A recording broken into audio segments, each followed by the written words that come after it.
بسم اللہ الرحمن الرحیم الحمد للہ وکفا وسلام علی عباده الذین اصطفى اما بعد قال اللہ تبارک وتعالی وإنک لعلی خلق عظیم صدق اللہ العظیم۔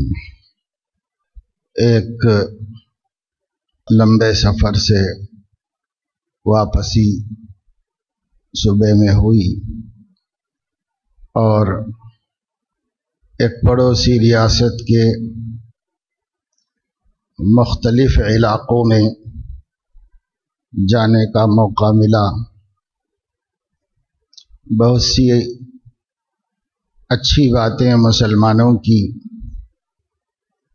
اور ان کی خوبیاں سامنے آئیں، اچھے تجربات ہوئے دین کے اعتبار سے، دین کی محنتوں کے اعتبار سے، علم دین کے تحفظ کے اعتبار سے، اور ایک تلخ تجربہ ہر دفعے کی طرح اس سفر میں بھی ہوا، اور وہ ہے مسلمانوں کا آپس میں میل جول نہ ہونا اور چھوٹی چھوٹی باتوں کے حوالے سے متفرق رہنا، ایک دوسرے سے جدا رہنا، ایک دوسرے کے حقوق میں کوتاہی کرنا، اور جن لوگوں کو اللہ کے نبی صلی اللہ علیہ وسلم نے ایک جسم واحد کی طرح قرار دیا تھا اور فرمایا تھا مثل المؤمنین فی تراحمہم وتعاطفہم وتوادہم کجسد واحد، مومنین کی مثال ان کے معاطفت، محبت اور ایک دوسرے پر ترحم و ترس کھانے میں ایسی ہے جیسے ایک جسم، انسان ایک انسان ہے، اس کا ایک جسم ہے۔ ایک جسم کے کسی بھی عضو میں کانٹا چبھتا ہے، درد ہوتا ہے، تکلیف ہوتی ہے تو پورا جسم بخار میں مبتلا ہوتا ہے۔ ایسا نہیں ہوتا کہ پیر میں ٹھوکر لگی اور سخت چوٹ آئی تو پیر کو بخار آ گیا، ایسا نہیں ہوتا، بلکہ پورے جسم کو بخار آتا ہے۔ آنکھوں میں بھی بخار ہوتا ہے، بالوں میں بھی بخار ہوتا ہے، کان، ناک، ہاتھ، پیر سب میں بخار ہوتا ہے۔ اندرونی اعضاء، بیرونی اعضاء سب متاثر ہوتے ہیں، سب میں بخار۔ حضور علیہ السلام نے فرمایا بخار میں شرکت کر کے ہر عضو نے اس عضو کے ساتھ اپنی محبت کا، اپنے تعلق کا ثبوت دیا۔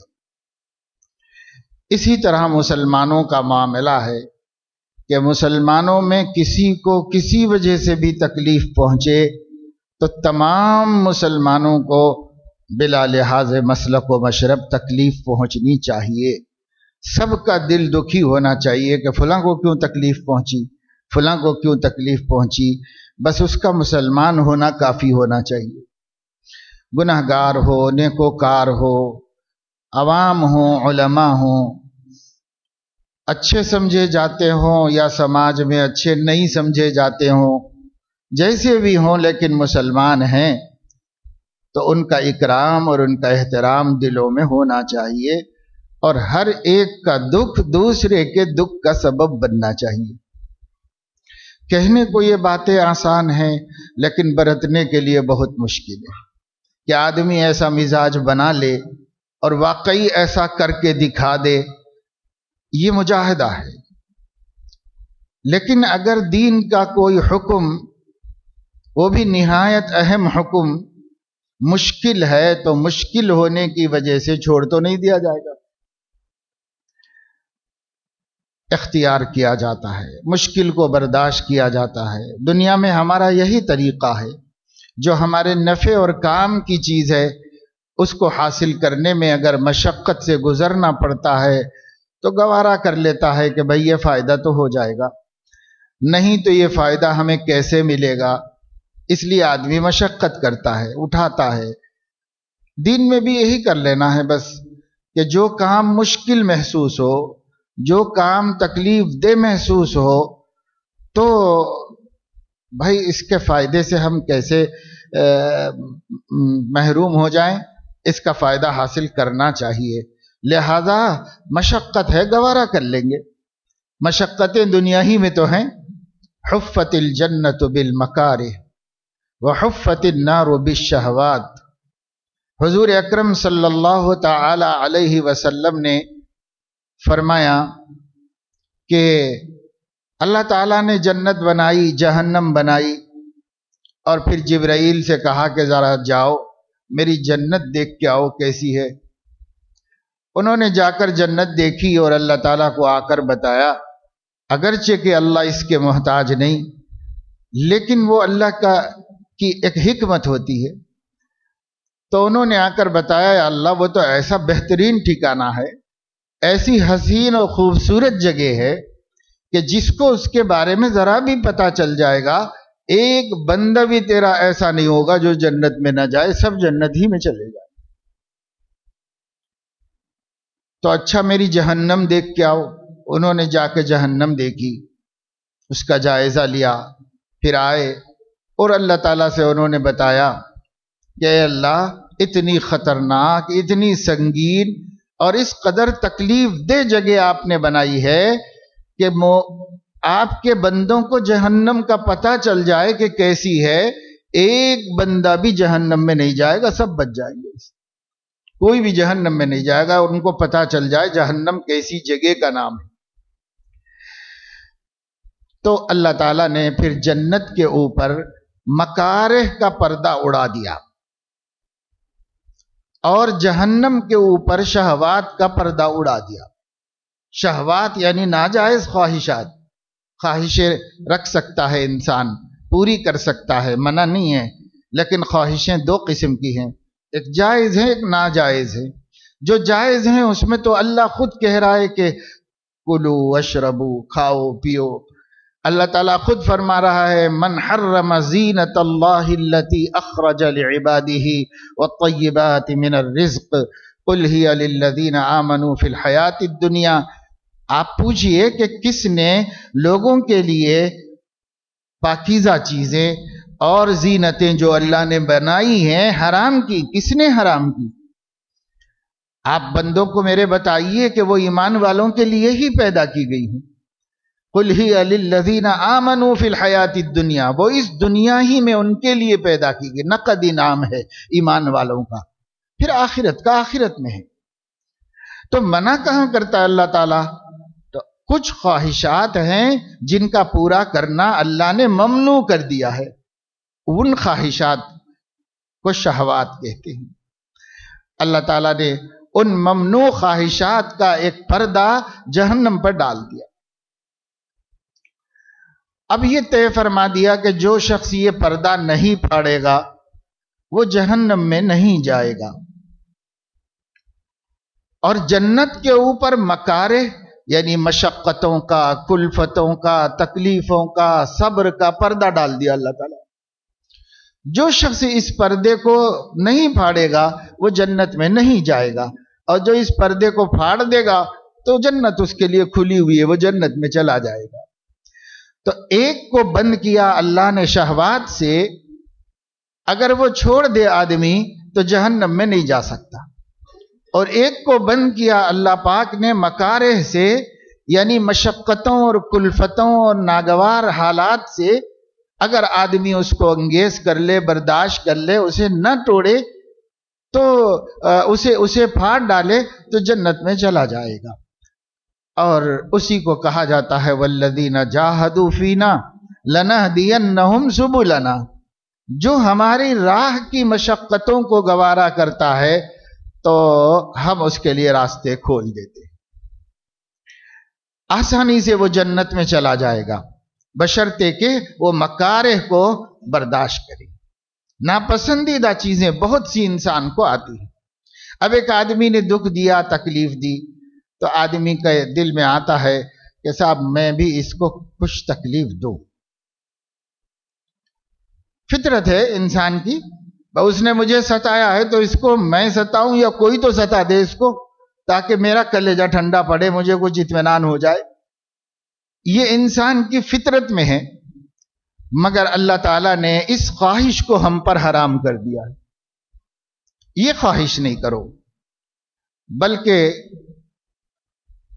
صل من قطعک، جو رشتہ توڑے تو تم جوڑو، واعف عمن ظلمک، جو تم پر زیادتی کرے تم درگزر کر دو، واحسن الی من اساء الیک، اور جو تم سے بد سلوکی کرے تو تم حسن سلوک سے پیش آؤ.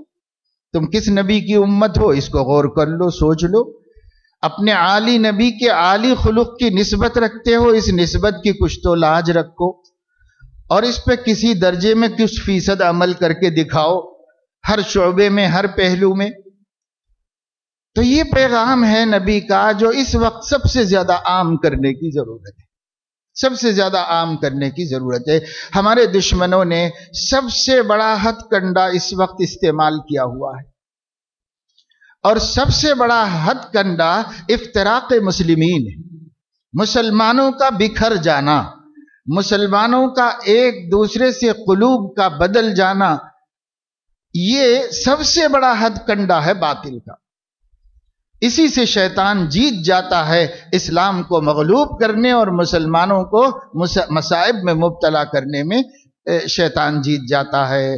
اور اسی طریقے سے جو شیطانی مزاج کے انسان ہیں دنیا میں اس وقت سارے عالم کے مسلمانوں کو اب ٹارگٹ کیے ہوئے ہیں اور نشانہ بنائے ہوئے ہیں، تو مسلمان خواہی نہ خواہی کچھ اس ہتھ کنڈے کے ہتھے چڑھ کر مصیبت میں مبتلا ہو جاتے ہیں اور اس کے شکار ہو جاتے ہیں مسلمان. تو مسلمانوں کو اس مصیبت سے نکالنے کا راستہ کیا ہو سکتا ہے؟ اسی پیغام کی تبلیغ، اس کی تعلیم. آپ جتنی دفعہ کہیں، آپ سن رہے ہوں گے کم از کم 2 برس سے مسلسل یہی پیغام سن رہے ہیں. ہر جمعے کو کچھ نہ کچھ سن رہے ہیں آپ. کیوں؟ اس وقت ضرورت ہے ہر زبان یہ بولے اور ہر گھر میں اس کا مذاکرہ ہو، ہر جگہ ہو، ہر مسجد میں ہو، ہر محفل میں ہو، کہ اسلام کا یہ سب سے عظیم الشان امتیاز ہے کہ مسلمان اسلام اپنے ماننے والوں کو ایک چادر میں ڈھانپ لیتا ہے. اسلام اپنے ماننے والوں کو ایک صفت بنا دیتا ہے، ایک خلق بنا دیتا ہے، اور سب کو ایک برادری اور ایک قبیلے میں جوڑ لیتا ہے. اسلام جیسے خاندان والوں کی تکلیف محسوس ہوتی ہے، اسلامی قبیلے میں مسلمان کو مسلمان کی تکلیف سے صدمہ ہوتا ہے، مسلمان کو مسلمان کی خوشی سے خوشی ہوتی ہے.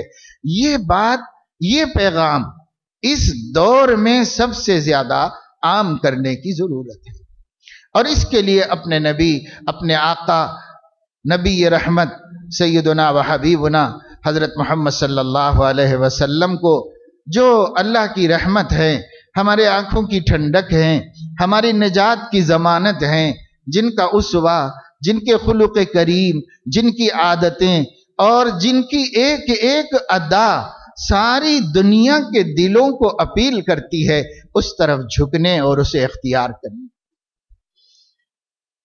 فارسی کے شاعر نے کہا تھا، ز فرق تا بقدم ہر کجا کے می نگیرم، کرشمہ دامن دل می کشد کے جائیں جا است. سر سے لے کے پیر تک، اے محبوب آپ کی ہستی پر جب نظر ڈالتا ہوں، سر سے لے کے پیر تک ایک ایک مقام، ایک ایک جگہ ایسی ہے جو ہمارے دل کو کھینچتی ہے کہ یہ ہے قربان ہونے کی جگہ، یہ ہے قربان ہونے کی جگہ. پتہ نہیں شاعر نے کس کے بارے میں کہا ہوگا، لیکن سوائے ہمارے نبی کے کسی کے بارے میں بھی صادق نہیں آتا، اور یہ شعر کسی پر بھی فٹ نہیں ہوتا. آقا کو دیکھو، صبح سے لے کے شام تک، پیدائش سے لے کے پردہ فرمانے تک، اور عقیدے سے لے کے اخلاقیات تک، آپ صلی اللہ تعالی علیہ وسلم کی زندگی اگر ہم جانیں گے تو زندگی اور آپ کی ہر ادا وہ ہمارے دل کو کھینچے گی کہ تو یہ قربان ہونے کی جگہ ہے، یہ قربان ہونے کی جگہ ہے۔ اپنا دل یہاں قربان کرو، یہاں آ کے مر مٹو، یہاں آ کے اپنے آپ کو فنا کرو۔ حضور اکرم صلی اللہ تعالی علیہ وسلم کی زندگی کا ہر واقعہ ہم سے ہماری زندگی کی قربانیاں چاہتا۔ صحابہ یوں ہی نہیں کہتے تھے رسمی طور پر فدا کا ابی و امی یا رسول اللہ، فدا کا ابی و امی یا رسول اللہ، اے اللہ کے رسول ماں باپ قربان آپ کے اوپر، ہماری جان قربان آپ کے اوپر، فدا کا نفسی، میری جان آپ کے اوپر قربان۔ حضور علیہ السلام کے اوپر صحابہ کرام کی جانیں قربان تھی، ماں باپ قربان کر دیا۔ اب بولا نہیں تھا، صرف قربان کر دیا تھا۔ باپ نہیں مسلمان ہوا، نبی کے خاطر قربان کر دیا، اسے چھوڑ دیا۔ ماں، اس کے تصور سے انسان کا دل پگھل جاتا ہے۔ کیا صحابہ سنگ دل تھے؟ نہیں، ان کے دلوں میں بھی ان کی ماؤں کی یادیں انہیں تڑپاتی تھیں، لیکن اگر وہ نبی کو نہیں مانے تو انہوں نے قربان کر دیا کہ نہیں چاہیے ایسی ماں۔ سیدنا ابو ہریرہ رضی اللہ تعالیٰ عنہ آئے تو عرض کیا، یا رسول اللہ میری ماں کے لیے بد دعا کیجئے کہ وہ ہلاک و برباد ہو جائے۔ ماں کے لیے؟ حضور نے فرمایا ماں کے لیے بد دعا نہیں کرتے۔ کیوں؟ کہا میں جب گھر میں جاتا ہوں آپ کو برا بھلا کہتی ہے، آپ کو برا بھلا کہتی ہے۔ اب میں کہتا ہوں کہ تو مجھے گالیاں دے، میرے محبوب کو، اللہ کے لاڈلے کو مت بول، کچھ مت بول، تو میری ماں جان بوجھ کر آپ ہی کو برا بھلا کہتی، آپ کو تکلیف دیتی ہے، اور میں برداشت نہیں کر پاتا۔ آج تو میں ہمت ہار گیا اور میں آ گیا، آپ سے بد دعا کرا دیتا ہوں، وہ تباہ ہو جائے، برباد ہو جائے، کیونکہ وہ آپ کو برا بھلا کہتی ہے۔ فدا کا ابی و امی، میرے ماں باپ آپ پر قربان۔ دیکھو صحابہ کرام کی کوئی اہمیت نہیں تھی ماں کی، حالانکہ آخر ان کے دل میں بھی ماں کی ممتا تھی، آخر ان کو بھی ماں سے محبت تھی۔ لیکن کیا یہ ماں کی محبت نبی کی محبت سے بھی زیادہ ہو سکتی ہے؟ نہیں ہو سکتی۔ تو قربان ہے آپ کے اوپر میرے ماں باپ، قربان ہے میرے ماں باپ آپ کے اوپر۔ لیکن ہم لوگ تو اگر بولیں گے کبھی تو زبان سے بول بھی دیں گے، لیکن زبان سے آگے بات بڑھتی نہیں ہے ہماری۔ ہم اس سے آگے کوئی قربانی نبی کے لیے نہیں دیتے۔ چھوٹی چھوٹی باتوں کی جو قربانی نہیں دے رہا ہو، وہ اپنی جان اور ماں باپ کی قربانی نبی کے لیے کیسے دے سکتا ہو؟ چھوٹی چھوٹی باتوں کی قربانی ہم نہیں دے سکے اپنے نبی کے واسطے۔ اللہ ہمیں معاف فرمائے اور ہمت دے، حوصلہ دے اللہ پاک۔ تو یہ پیغام جو نبی کا ہے اور جو آپ کا طرز عمل ہے، جو آپ کی زندگی ایک کھلی کتاب کی طرح ہمارے سامنے ہے، اس میں یہ سب سے بنیادی بات ہے کہ مسلم سماج محض کلمے کی بنیاد پر ایک قبیلہ ہے، ایک کنبہ ہے۔ یہ چیز میں نے اب دن بدن مسلمانوں کے ہر طبقے میں، کوئی مخصوص طبقے اس سے مراد نہیں ہے، ہمارا نشانہ کوئی مخصوص طبقہ نہیں، مسلمانوں کے ہر طبقے کے اندر دوریاں، نفرتیں بڑھتی جا رہی، اور جہاں جاؤ یہ بات سامنے آ رہی ہے، جہاں جاؤ یہ حالات دیکھنے کے لیے آ رہے ہیں۔ تو کیا ہم کریں بتائیے؟ لوگوں سے میں پوچھتا ہوں، کہیں جاتے ہیں، کچھ علماء قریب میں ہوتے ہیں، محبت اور خلوص سے آتے ہیں، کچھ خدمت کرتے ہیں، کھلاتے پلاتے ہیں، ساتھ میں رہتے ہیں، تو میں ان سے پوچھتا ہوں کہ بھائی بیان کرنا ہے تو یہاں کی کیا ضرورت ہے یہ بتائیے، کیونکہ مختلف علاقوں کی ضرورتیں الگ الگ ہیں۔ ہر جگہ جا کے ایک ہی راگ الاپتے رہیں گے تو ان کا کیا فائدہ ہے اس میں؟ ہر علاقے کی ضرورتیں الگ الگ ہیں، ہر علاقے کے گناہ، ہر علاقے کے منکرات الگ الگ ہیں۔ کس چیز کی ضرورت ہے؟ مقامی علماء سے پوچھنا پڑتا ہے، تو ہم پوچھ لیتے ہیں کھاتے کھاتے، اور ان سے ملاقاتوں کے درمیان، بھائی آج بیان آپ کے شہر میں کرنا ہے تو کیا عنوان مناسب ہے، کیا ضرورت ہے یہاں کے حالات کے حساب سے؟ تو میں آپ کو بتا رہا ہوں کہ 2000 کلومیٹر کا مہاراشٹر کا ابھی میں سفر کر کے آج ہی پہنچا، اور بڑے سخت اور تنگ راستوں سے پورے مہاراشٹر میں سڑکیں بن رہی ہیں، پورے مہاراشٹر میں بن رہی ہیں، ہر جگہ کھدے پڑے ہیں سڑکیں۔ خیر گئے، جہاں پوچھا وہاں کے علماء کہہ رہے ہیں کہ مولانا خاص طور سے اس کا ذکر ضرور کریے کہ یہاں مسلمانوں کے درمیان بہت دوریاں ہو گئی ہیں، وہ ان کی مسجدیں الگ، ان کی مسجدیں الگ، یہ الگ وہ الگ۔ خاص طور سے یہ بول، میں اللہ کے گھر میں آپ بیٹھ کر آپ کو بتا رہا ہوں، ہر جگہ کے علماء سے پوچھو یہاں کیا عنوان پر بات کی جائے بھائی، تو سب یہ کہہ رہے ہیں مولانا اس پر اتفاق اتحاد پہ بات کریے، مسلمان بکھر گئے، مسلمان بکھر گئے، اس پہ بات کیجیے۔ اور دوسری بات یہ ہے کہ مسلم نوجوان لڑکے اور لڑکیاں وہ بین مذہبی شادیاں کر رہے ہیں، اس پہ بولیے۔ جہاں جاؤ یہ دو باتیں اس وقت سننے کو مل رہی ہے، جہاں جاؤ یہ دو باتیں۔ تو اسی وجہ سے ہم کو بار بار یہ بات دہرانی پڑ رہی ہے، دل یہ کہہ رہا ہے کہ بھئی ہم بھی کوئی بہت عمل کرنے والے آدمی نہیں، اللہ توفیق دے ہم کو بھی کہ ہم دین پہ جمیں، ثابت قدم رہیں، لیکن ایک موقع اللہ نے دیا ہے مسلمان بھائیوں سے مخاطبت کرنے کا، بولنے کا، تو کیا بولیں؟ وہی بولیں جس کی ضرورت آج ہم سب کو ہے، ہم سب کو جس کی ضرورت ہے۔ اس بات کو خوب پھیلایا جائے، خوب پھیلایا جائے۔ جو لوگ نہیں مان رہے تو وہ بیمار ہیں، بیمار کو چھوڑ نہیں دیا جاتا، بیمار کو محبت سے، خلوص سے، ہمدردی سے دوا پلائی جاتی ہے، اسے تیار کیا جاتا ہے ہاسپٹل چلنے کے لیے، تو چلاؤ، محنت کرو، جو قبول کر لے ماشاءاللہ وہ بیمار نہیں ہے، اس کا ذہن بیمار نہیں ہے، اچھی بات قبول کر لیتا ہے۔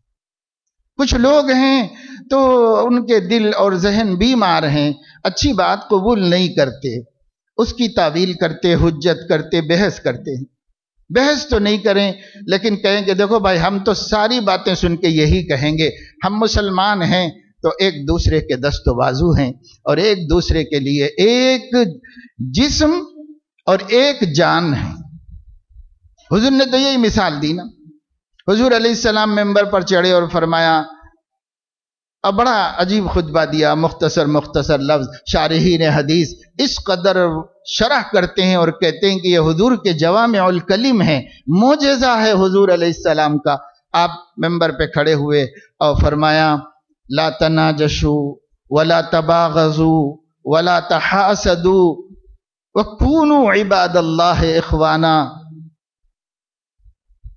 حضور علیہ السلام نے فرمایا کہ مسلمانوں، اللہ کے بندو، آپس میں بغض مت کرو، آپس میں حسد مت رکھو، آپس میں ایک دوسرے کی منفعت کو چھیننے کی کوشش مت کرو۔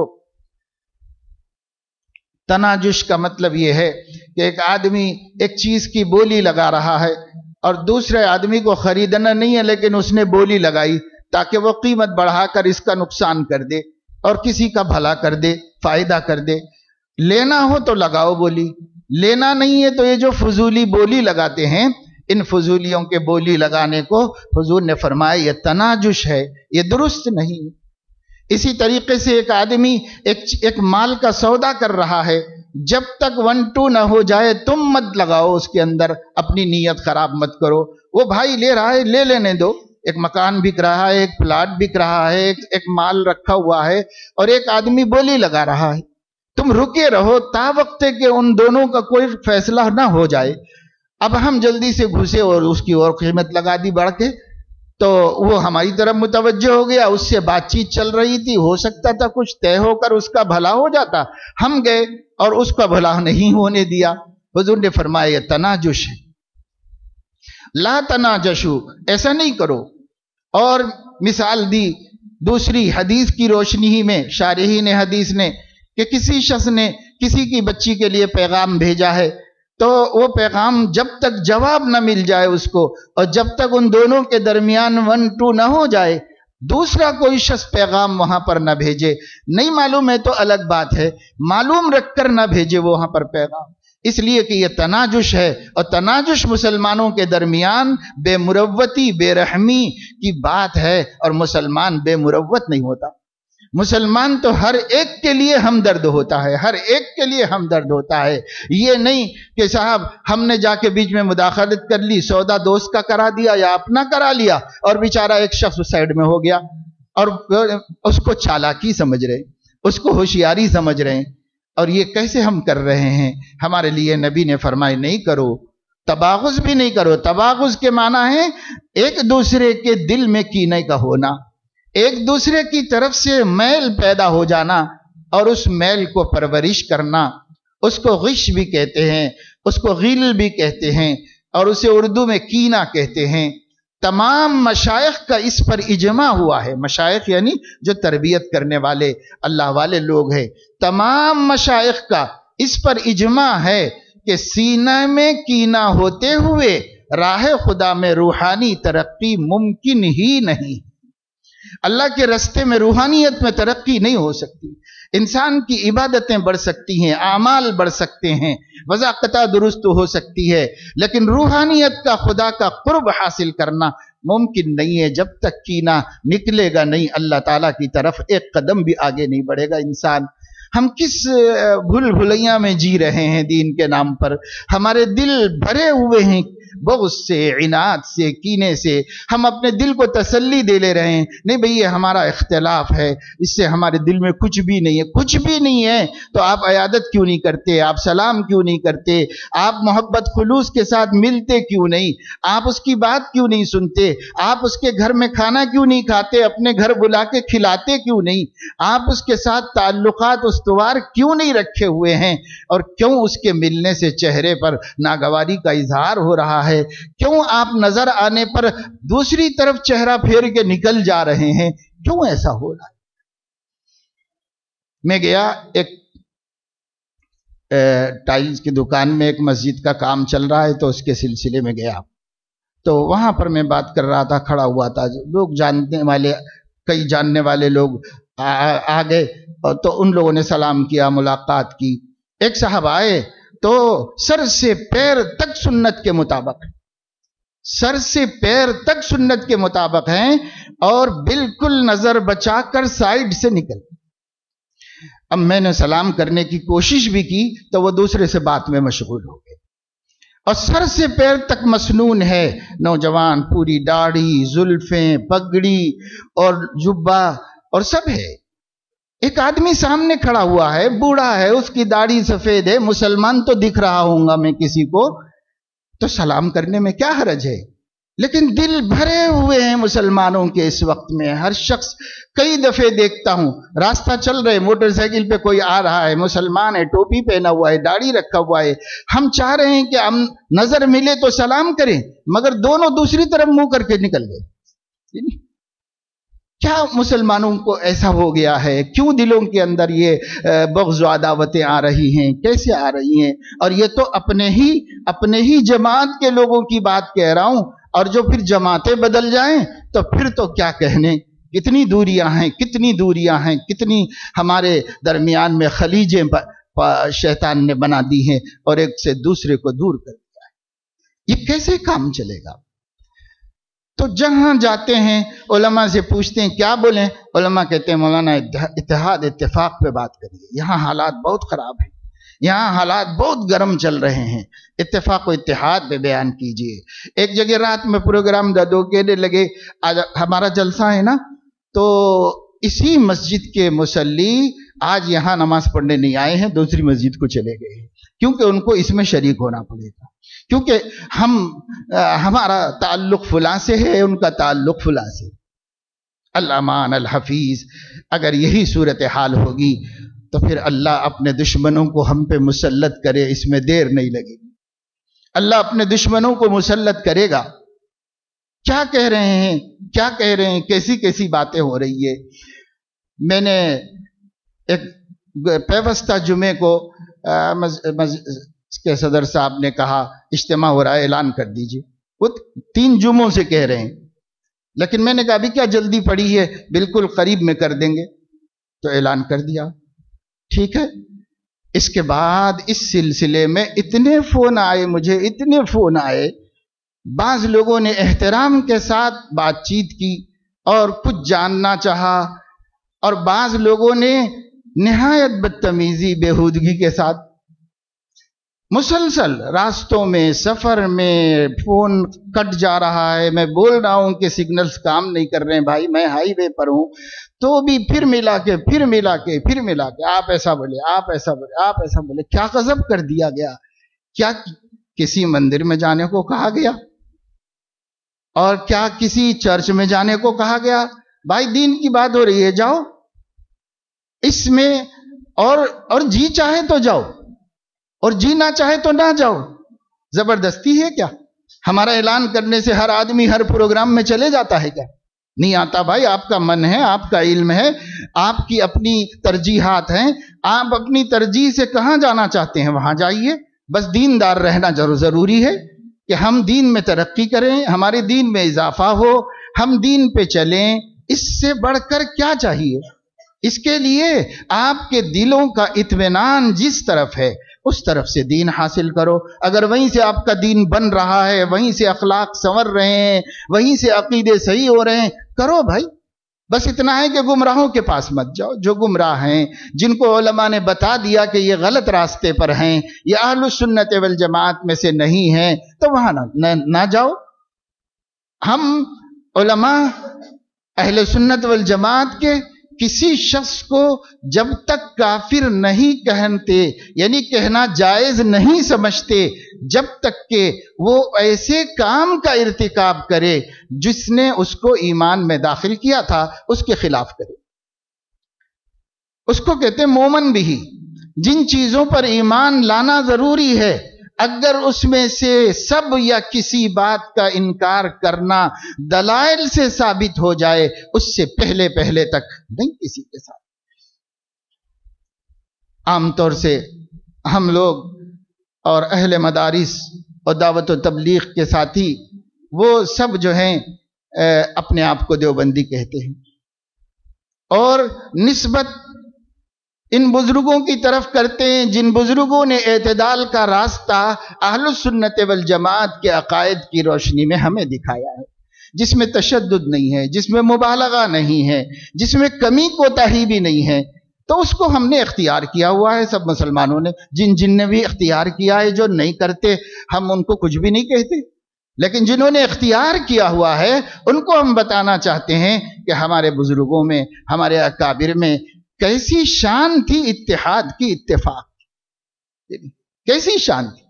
جب مسلم پرسنل لا بورڈ بن رہا تھا اور اس وقت کے حالات میں جب اندرا گاندھی نے ایمرجنسی نافذ کر کے بڑا تشدد رعایا پر کر رکھا تھا، ملک کے درد مند علماء، اکابر، بوڑھے بزرگ لوگ سب اکٹھے ہو کر ایک بورڈ بنائیں اسلام کا تحفظ کرنے کے لیے، کیونکہ نسل بندی پر یعنی اولاد کے پیدا کرنے پر پابندی لگانے کے لیے ایمرجنسی لگا کر زبردستی آپریشن کیے جا رہے ہیں۔